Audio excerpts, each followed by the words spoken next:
네, 유튜브 설춘한 캠퍼스입니다. 여러분 어제 금요일 여러분들의 수익률은 어땠나요? 저는 이제 굿바이 유니쌤 약 4일 동안 저는 약 33%에서 35% 정도의 수익률을 기록한 것으로 보입니다.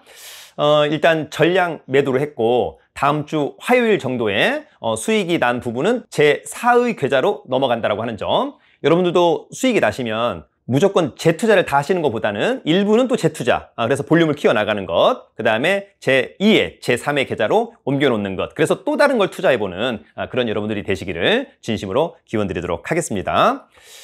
특히 어제 유니쌤을 통해서 저희 구독자 여러분들께서 또 저희 카페 회원들께서 정말 감사하다는 메시지 상당히 많았고요. 특히 스타벅스, 또 투썸, 커피와 케이크들 저희 후원 계좌에 따뜻한 청, 진심으로 감사를 드리도록 하겠습니다.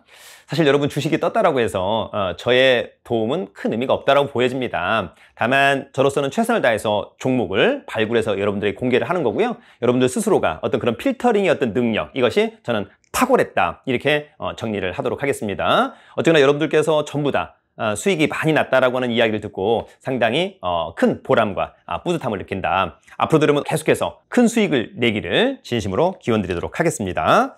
자, 어제 금요일 주시장은 약간 조정을 거치는 그런 분위기였다라고 하는 점, 사실 뭐 뉴스적으로 본다면 특별히 좋다, 나쁘다의 뉴스는 없었던 것 같습니다. 여전히 기관과 외국인은 순매도 하고 있다라고 하는 점, 그것을 개인이 받아주고 있다라고 하는 점, 앞으로 어떻게 진행될까, 이런 부분들도 한번 잘 참고하시면 좋을 것 같습니다. 특히 다음 주 주식시장 흐름을 좌우할 두 가지 변수가 있다라고 하는 점, 여러분 꼭 기억을 해두시면 좋을 것 같고요. 자, 다음 주에 FOMC가 종료가 돼서 과연 이제 연내 테이퍼링 가능성이 좀 있지 않느냐라고 하는 점이 있었습니다. 원래 여러분 테이퍼링이 뭡니까? 점점 가늘어진다라고 하는 그런 이야기잖아요. 최근에 어떤 인플레에 대한 어떤 우려, 그래서 양적 완화를 좀 종료하겠다, 그래서 기준금리를 인상하겠다, 주가에 악영향을 끼칠 수 있을 것으로 보입니다. 여러분 어떻습니까? 금리의 인상은 우리 이제 앙드레 코스톨라니의 계란 모형 이론에서도 보시다시피 금리의 상승은 주가와 부동산에는 일단은 악재다라고 하는 점, 여러분들 꼭 놓쳐서는 안 되는 그런 부분일 것 같고요. 어쨌거나 기준금리가 얼마를 오르느냐가 중요한 게 아니라 양적 완화를 중지하고 긴축하겠다, 그리고 기준금리를 올리겠다라고 하는 그런 어떤 흐름에 대해서 많은 분들이 우려를 하고 있다. 또 기준금리를 인상하겠다라고 하는 어떤 시그널, 그런 것들은 곧바로 주식시장과 부동산 시장에 직격탄을 날릴 수 있다라고 하는 점도 여러분들이 꼭 기억해 두시면 좋을 것 같습니다. 자, 일단 연초에 증시 변동성 확대에 직접적인 영향을 미치는 변수는 역시 금리 상승. 과연 이것이 가능할까라고 하는 점이 있었고요. 지난번 이제 파월 의장 같은 경우에는 기준금리를 올려야 되는 상황이 온다라고 한다면 선제적으로 그런 부분들을 여러분들에게 공개하겠다라고 하는 부분도 언급한 부분이 있었습니다. 그러나 이제 그런 기준금리 인상, 그 기저에는 인플레이션 압력이 상당히 자리 잡고 있다. 연준이 이 문제를 어떻게 풀어나갈지가 상당히 핵심입니다. 사실 시장이 바라는 것은 인플레이션 용인과 금리 상승세가 좀 진정되는 것이다라고 하는 점도 체크하시면 좋을 것 같고요. 또 하나는 다음 주에 이제 테슬라, 애플 이런 업체들의 실적이 공개될 예정입니다. 시장이 기대하는 기대치, 보합 내지는 그보다 올라간다라고 한다면 덩달아서 국내 관련주들도 들썩들썩 할 것 같고요. 만약에 반대로 시장의 기대치보다 여의치 못하다라고 한다면 역시 국내 관련주들도 약간 좀 소강 상태 또는 하락세를 면치 못할 것으로 보입니다. 그런 부분에 좀 집중을 해줘야 될 것으로 보입니다. 자, 오늘은 오랜만에 어떤 유망 섹터를 하나 가져왔고 그 유망 섹터와 관련된 3개의 관심 종목을 여러분들에게 추천 종목으로 한번 공개해 보도록 하겠습니다. 오늘의 유망 섹터는 바로 스마트카입니다. 네, 스마트카. 자율주행과 커넥티드카 기술의 융합으로 다가올 스마트카 시대다라고 하는 점. 여러분 이제 우리가 커넥티드카라고 하는 것은 자동차와 ICT, 즉 정보통신 기술을 결합해서 양방향 인터넷, 모바일 서비스를 가능하게 하는 차량이다라고 하는 점. 스마트카 기술로 자동차 산업 생태계 재편에 따른 폭넓은 가치사슬 구조를 형성하고 있다. 또 커넥티드카 및 인공지능 기술 활용을 통한 완전 자율주행 차량에 대한 기대감이 상승하고 있다. 물론 상당한 좀 시간이 걸릴 것으로 보입니다만 어쨌거나 기대감은 상당히 상승해 있다라고 하는 점이 있고요. 자동차에 ADAS, 일명 이제 ADAS를 탑재한다. 이게 뭐냐면 이제 지능형 운전자 보조 시스템. 그래서 자율주행 기반 스마트카 시장 선점을 위한 인수, 합병 및 제휴 협력의 확대가 이루어지고 있다라고 하는 점이 있고요. 아무래도 이제 스마트카는 4차 산업혁명의 핵심 분야다. 자동차 산업을 중심으로 다양한 산업의 변혁을 주도할 전망이다. 이런 이야기들이 계속해서 이 리포트에는 언급되어 있습니다. 심층 기술 분석에도 보면 스마트카의 핵심 기술은 첫 번째는 자율주행용 센서 및 ECU, 전자제어 장치, 그 다음에 이제 인공지능, AI, 커넥티드카, 그 다음에 이제 앞으로는 ADAS, 센서 개발 트렌드, 카메라가 또 상당히 중요할 것으로 보이고요. 인공지능 개발 트렌드, 또 커넥티드카 개발 트렌드가 앞으로 유행할 것으로 보입니다. 일단 스마트카라고 한다면 일단 뭐 자율주행, 뭐 커넥티드카 상당히 좋죠. 그러나 이 시장이 어떨까? 느낌적으로는 상당히 좋을 것 같다. 왜냐하면 여러분 차가 없는 대한민국, 차가 없는 세계는 사실 상상하기 어렵다. 다만 이것이 현재의 볼륨, 또 앞으로의 볼륨업, 이것이 어떻게 될 것이냐 여부가 그거와 관련된 종목들이 앞으로 계속해서 우상향할 거냐, 이를테면 횡보할 거냐, 우하향할 거냐, 이런 것들이 또 상당한 중요한 포인트라고 보여집니다. 자, 그렇다라고 한다면 현재 시장의 규모, 현재 국내 스마트카 시장 규모는 2015년 2조 2천억, 2016년 3조, 이것이 2022년도에 7조 2천억으로 볼륨업 된다고 하는 점 상당히 기대감이 클 것으로 보이고요. 세계 스마트카도 상당합니다. 2016년 52조, 이것이 2022년도에 무려 145조에 육박한다고 하는 점. 현재의 시장도 좋고 미래의 시장 규모도 상당히 매력적이다. 이렇게 이해를 하면 좋을 것 같습니다. 특히 이제 이 스마트카 시장은 앞으로 안전성이 증대, 안전성 상당히 중요할 것으로 보이고요. 친환경 차량으로 진화가 될 전망이다라고 하는 점도 여러분들 꼭 알아두시면 좋을 것 같고, 저도 이제 이 리포트를 보다가 자율주행차 기업 경쟁력 순위를 봤더니 2018년도 현재 1위는 GM, 2위는 웨이모, 3위는 다임러와 보쉬, 4위는 포드, 5위는 폭스바겐. 현대차 그룹이 상당히 앞에 있을 것으로 예상을 했었습니다만 지금 현대차 그룹은 무려 15위에 랭크돼 있다라고 하는 점. 그럼에도 불구하고 추후에 이 현대차 그룹이 자율주행차에서 선도 기업으로 앞서 나갈 가능성이 상당히 높아 보인다라고 하는 점인데요. 그 이유는 현대차 그룹이 보유하고 있는 자회사 또는 계열회사가 상당히 매력적이다. 특히 현대차는 정밀 지도 구축을 하고 있는 현대 MN 소프트, 그리고 아다스 등을 현대 모비스 등 계열회사랑 함께 으쌰으쌰 하는 모습, 상당히 시너지, 효율적일 것으로 보입니다. 그래서 앞으로 자율주행, 스마트카와 관련돼서는 현대차 그룹이 상당히 앞서 나갈 것으로 보입니다. 그러나 이제 그 시기는 언제쯤 될까는 한번 고민을 해봐야 될 것으로 보이고요. 일단 그 국내 스마트카 관련 업체 중에 탑3를 제 스스로 한번 뽑아 보았습니다. 여러분들 뭐 이 주식은 여러분들이 한번 잘 보셔서 매력적이다. 그러면 매수도 여러분 중요한 건 뭡니까? 바로 매수 타이밍이 중요하다고 하는 점. 그래서 실적과 재무 상태, 그 다음에 기술적인 분석 이런 것들을 한번 잘 보시고 적당한 가격에 매수할 수 있다라고 한다면 매수, 별로 좋지 않다라고 한다면 매수 보류 또는 무관심 하시면 좋을 것으로 보입니다.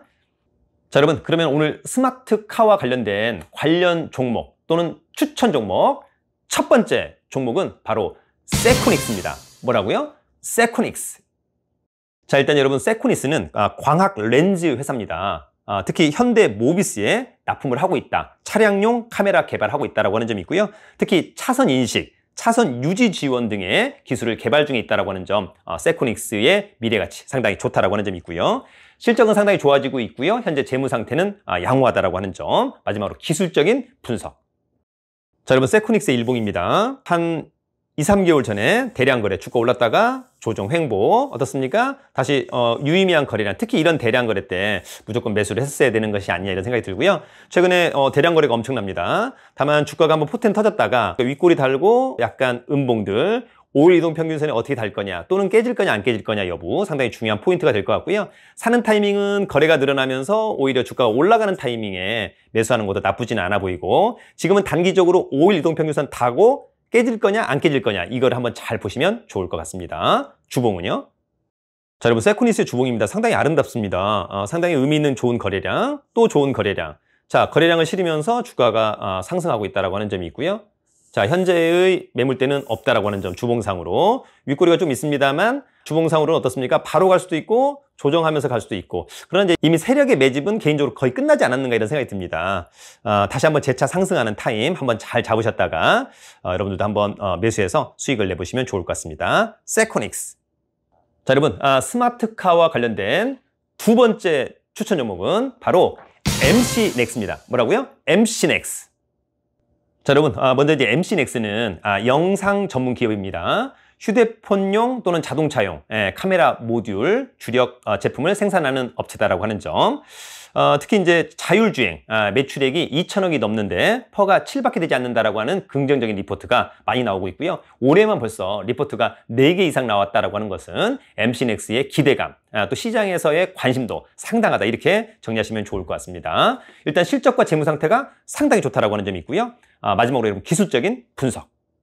자, 여러분, MC넥스 일봉입니다. 네, 주가가 거래량 없이 횡보하다가 의미 있는 거래량, 이럴 때 무조건 사야 된다고 하는 점이 있고요. 최근에 거래량 실으면서 올라가고 있는데 지금은 거래량이 좀 감소하면서 힘이 약간 좀 떨어지는 그런 부분이 있습니다. 다만 5일 이동평균선을 계속해서 유지할 거냐, 떨어질 거냐, 올라갈 거냐, 요 세 가지의 갈림길 개인적으로 놓고 본다면 거래량이 늘어나면서 위로 올라간다라고 한다면 매수, 떨어진다라고 한다면 잠시 보류했다가 나중에 어떻습니까? 눌림목, 다시 올라가는 타이밍에 그때 매수 타이밍, 주봉은요. 자, 여러분, MC넥스의 주봉입니다. 상당히 아름답죠, 여러분? 예. 자, 지금의 가격, 매물대가 없다라고 하는 점, 전부 다 우군이다라고 하는 점입니다. 곧바로 땡길 거냐, 아니면 N자로 조정하고 땡길 거냐 여부만 한번 잘 고민하시면 좋을 것 같습니다. MC넥스. 자, 여러분, 오늘 스마트카 관련된 추천 종목, 마지막 세 번째 추천 종목은 바로 한컴 MDS입니다. 뭐라고요? 한컴 MDS. 자, 일단 한컴 MDS는요, 인베디드 솔루션 전문 기업이고 AI 오토카 솔루션을 개발 중에 있습니다. 기본적으로 이제 AI, IoT, 빅데이터, 로봇 등 솔루션을 제공하고 있다고 하는 점이 있고요. 4차 산업혁명 및 디지털 뉴딜로 밸류가 상승하고 있다고 하는 그런 리포트가 증가하고 있다고 하는 것은 강점. 여러분, 실적과 재무 상태 상당히 좋고요. 마지막으로 기술적인 분석. 자, 여러분, 한컴 MDS 일봉입니다. 어떻습니까? 대량 거래. 이미 세력은 매집을 했다라고 보고요. 자, 지금의 가격 대비 매물은 조금 있습니다, 여러분. 아예 없지는 않는데요. 그럼에도 불구하고 전부 다 우군, 거의 다 우군. 예. 이제 이동평균선만 타고 위로 올라가면 좋을 것 같은데 계속해서 모든 이동평균선 위에 올라와 있다라고 하는 것은 강점. 자, 거래량을 실으면서 깨지 않고 위로 올라간다면 아주 좋을 것 같고요. 만약에 5일 이동평균선을 깬다면 눌림목, 조정해서 나중에 올라가는 타임에 매수하시면 좋을 것 같습니다. 주봉은요. 자, 여러분, 한컴 MDS의 주봉입니다. 자, 대량 거래 나쁘지 않고 또 대량 거래. 자, 거래량 상당히 좋습니다. 지금의 가격은 여기 매물대였고, 매물대 조금 있는 것 같습니다, 여러분. 자, 어떻습니까? 이제 계속해서 5일 이동평균선 타고 올라간다면, 거래량만 죽지 않는다라고 한다면, 반면에 이제 거래량이 감소하면서 이를테면 주가가 5일 이동평균을 깬다면 그때는 매수를 보류해야 됩니다. 여러분, 어떻습니까? 거래량 실으면서 주가가 5일 이동평균선 위에 올라타면서 바싹 위로 올라갈 때 그때가 기본적으로 매수 타이밍이다라고 하는 점. 한컴 MDS. 자, 여러분, 오늘은 스마트카 섹타에 대해서 한번 알아봤습니다. 자, 일단 늘 말씀을 드리지만 이런 섹타, 나는 디테일하게 잘 모를 수 있다. 항상 중요한 건 뭡니까? 그 섹타가 유망한가, 유망하지 않은가. 그것을 어떻게 알 수 있느냐? 현재의 시장 규모, 앞으로의 시장 규모의 볼륨업, 이런 것들이 상당히 중요한 포인트라고 보여집니다. 기본적으로 스마트카와 관련된 섹타는 상당히 유망해 보인다. 여러분들의 생각은 어떨까? 현재의 시장 규모도 상당히 좋고 앞으로 시장 규모도 볼륨업, 상당히 매력적이다. 이렇게 정리를 해보겠습니다. 자, 오늘 저희 추천 종목 3개, 관련 종목 반드시 필터링 해보시고 차후 매수 여부를 고민하시면 좋을 것 같습니다. 자, 여러분, 즐거운 주말입니다. 일단 또 힐링, 휴식 상당히 중요할 것 같고요. 그러는 가운데 집중해서 주식 공부도 조금만 해주면 어떨까, 이런 생각이 듭니다. 자, 여러분, 돈 많고 실력 있으면 살기 좋은 나라 대한민국. 여러분, 유튜브는 설춘한 캠퍼스. 여러분, 파이팅!